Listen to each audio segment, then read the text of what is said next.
Okay, we left off page 25. Speaking about the mitzvah of tzitzis. The Torah says if you have a four-cornered garment, you have to have tzitzis on the garment. So the terminology used is yisati b'tzitzis. You have to wrap yourself. You have to wrap yourself. When you originally put on the garment, you wrap yourself in tzitzis. What's interesting, Moshe writes, the proper way a tallis is worn is you put it over your shoulder, on both shoulders. The tzitzis on the right, and the tzitzis on the left corners on the left, and the tzitzis in the back hang in the back. Today, many people, they wear it like a shawl. They take it, they gather everything, they hold it in front of them. It's not the correct way. It's not the way you wear a tallis. It's not. One fulfills the mitzvah because he's wearing tzitzis in a four-cornered garment. But the way it's worn, you're supposed to have two in the front, two in the back. We're going to see later.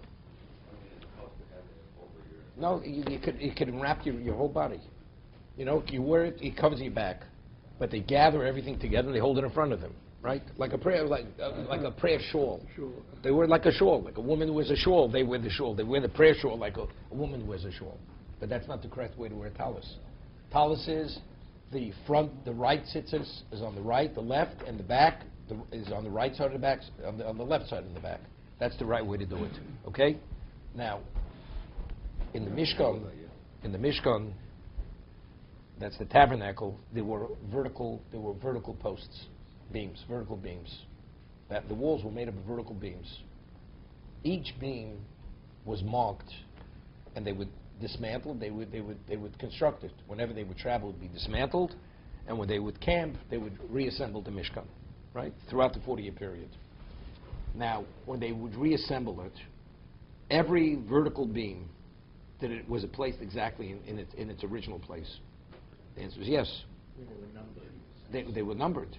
It went like this. You had Aleph, Aleph, Beis, Beis. This is how they paired them on. And they knew exactly where each one went. And whichever was in the north, the south, everyone. So from there we learn the same thing with tzitzis and other things, that the front should always be the front and the back should be the back. So if you wear an arba compass, the tzitzis, a person wears tzitzis under a shirt where it's not a round hole, it's like cut. So you have the slit, so you know what the front is, what the back is. But what happens if it's a round hole? So how do you differentiate between the back and the front? Right? Or the label. What it's made in China. What does it say? The label. There's no label on the tzitzis. Oh no, on the t-shirt, beneath the front. Okay. But if you wear what we call the conventional tallis coat, depends where you come from. What's conventional, what's unconventional. Okay.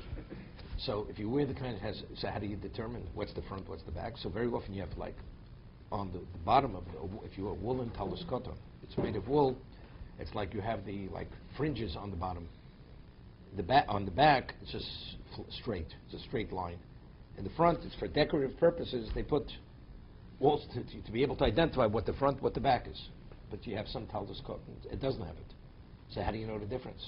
Because it's cited later. We're going to see that the front should always be the front and the back should always be the back. So the tzitzis, when you do the mitzvah, the right front tzitzis should always be in the front, and the left, and the way you designate it, you should always wear it that way. See, when you wear a tallis, you have the on the neck, you have the Torah, it could be a cloth, right? A cloth collar.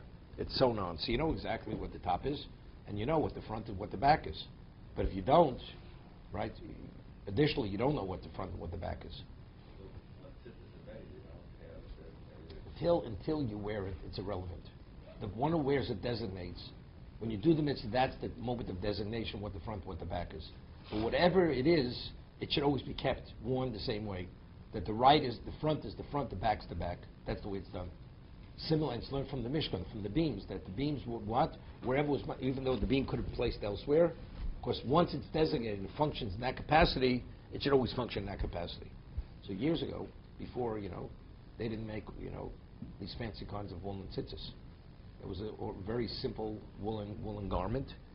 So what I had to do, I took a pen, and I would make a mark on the front of the, right on the corner, so I knew what the front was the back. That's how I was able to differentiate between what the front of the tzitzis, what the back was. You would mark the tzitzis? Not the tzitzis, no, the corner of the garment. of the garments. Make a small mark with a pen. So, and then I always knew which in front was the back. But that's the way it's worn. So the Vilna Gaon says, very interesting. In the third paragraph of the Shema, why do we say the third paragraph of the Shema? Joshua, do you know why?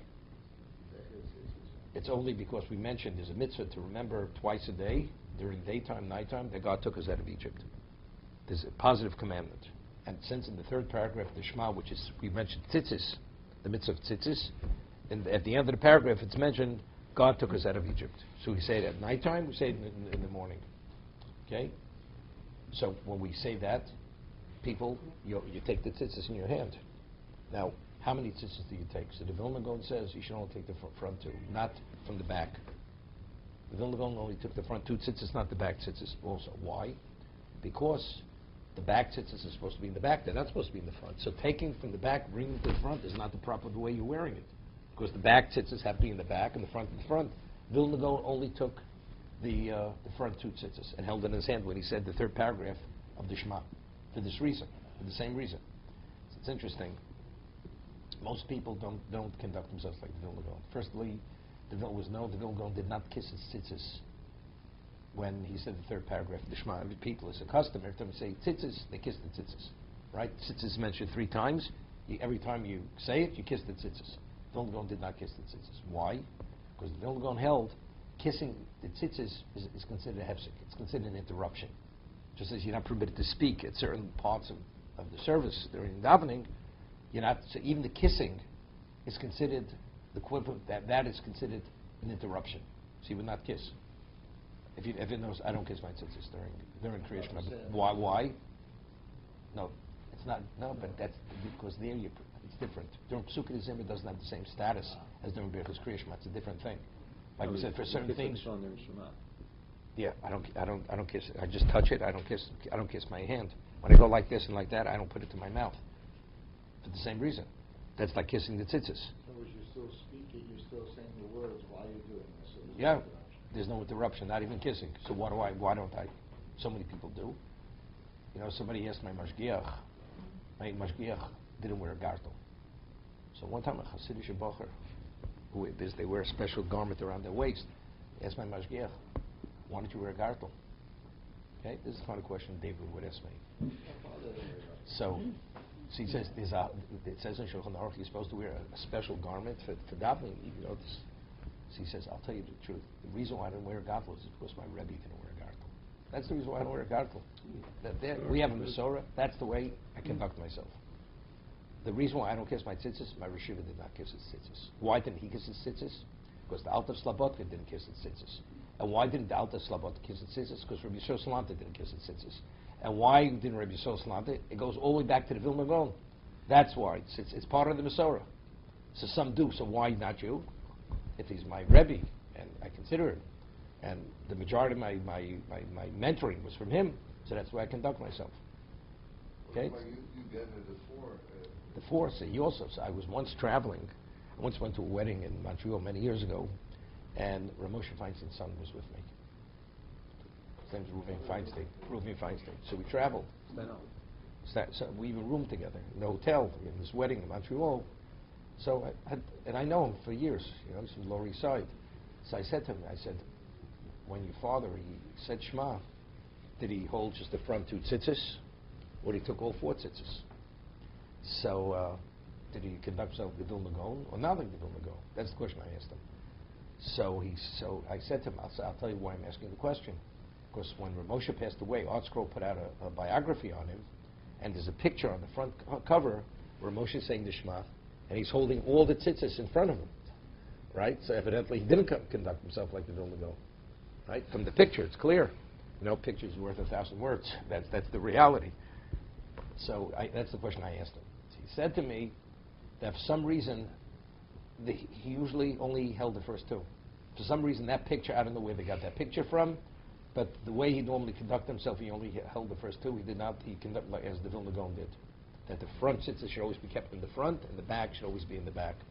And doing, even for the Kriya Shema, it's not the right thing to do.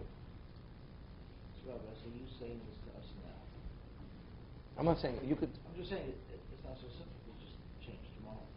You don't have to change. It's okay. Whatever you do is good. Like the Mishna Berura says, whatever you do has a basis to it. It's just, do you do it this way, you do it that way. So everybody does things differently. But as long as there's a basis, and everybody agrees whatever you do is acceptable. It's just a question of what's considered better. So what's more correct? That's the question over here. So what's the source? I do the 4 because my Rishiva did the 4. But And that's the prevalent. Very few people only hold it 2. Very few. That's also because it's a hefsek. That's half of Vilna going down. No, but it's Vilna goes but each to one, you. but each one's independent of the other. It's an independent. One is not contingent on the other. It's not, you know, if you have B is based on A. Each one's a separate independent position. One's a question of hefsek, and one's a question of what? How do you wear the tzitzis? That's the discussion.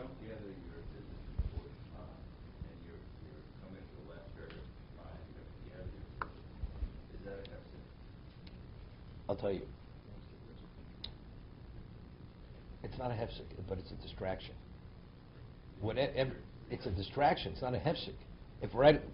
If you can do it reflexively, you don't have to think about it even. Like certain people could do certain things. You know? Give you an example. Alan's son's a pitcher. It's a pitcher. When he puts on the glove, everything follows automatically. He doesn't even have to think when he throws that ball. It comes natural.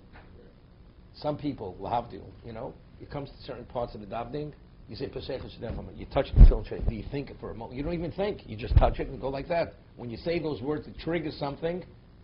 It triggers the reflexive action. You touch your hand and you put it on. You touch the tefillin on your head. You think about it because it's so ingrained in you. So sometimes even gathering tzitzis, it's so ingrained. It's not a distraction. But I'll tell you, let's say, very often, you know, on Rosh Chodesh, and next week we have Hanukkah, which we start 7:15. And just get that in. So, very often, you know, especially Rosh Chodesh, most people don't know Rosh Chodesh Shemona Esrei by heart. David don't know it by heart. And but we start davening, the siddur is not turned to the Rosh Chodesh, the Musaf. So what happens? You start the Shemona Esrei, at the beginning, you know, and then in the middle of Shemona Esrei, you have to start turning the pages to locate it. It's the wrong thing to do. So that means you're having a distraction, an interruption in the middle of the Shemona Esrei. So really, before you start, you should turn to the page where Rosh Chodesh Shemona Esrei, Musaf is. Because if you don't, then you have to start turning the pages to find the location. That's considered, at some level, a distraction interruption. Is it, I usually gather my tzitzis right after the Shabbat. It's fine. In the Kaddish. Even though most people, I think, The custom is avarab. That's the custom. Because it's better to wear them 2 in the front, 2 in the back. It's only when you're about to do it, like we say brachas over lasiyoson. You always say bracha prior to doing the mitzvah, right? And we said it should be literally prior, not too early. So really, the way you would sit is 2 in the front, 2 in the back. But however, for the sake of Kriya Shema, we gather all of them. So how close should you do it? Immediately before, so that's avarabba. That's what we gather avarabba.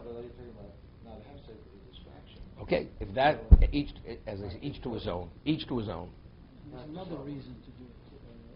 It's easier to do it when you stand than when you sit. It's much less of a process. It's all hanging. You don't have to search for it.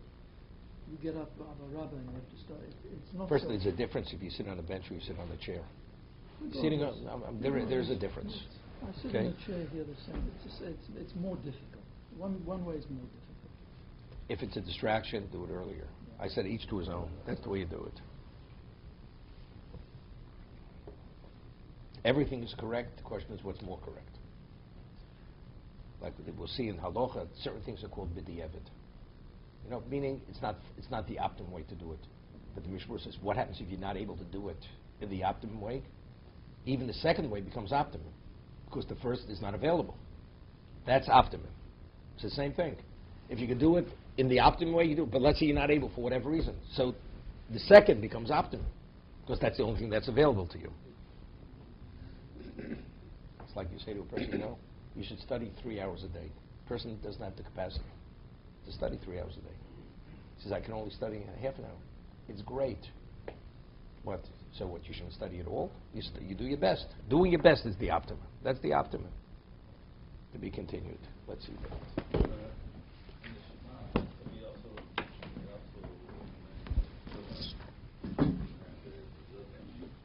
So, okay. Yes, tefillin, you touch your tefillin, and you touch this.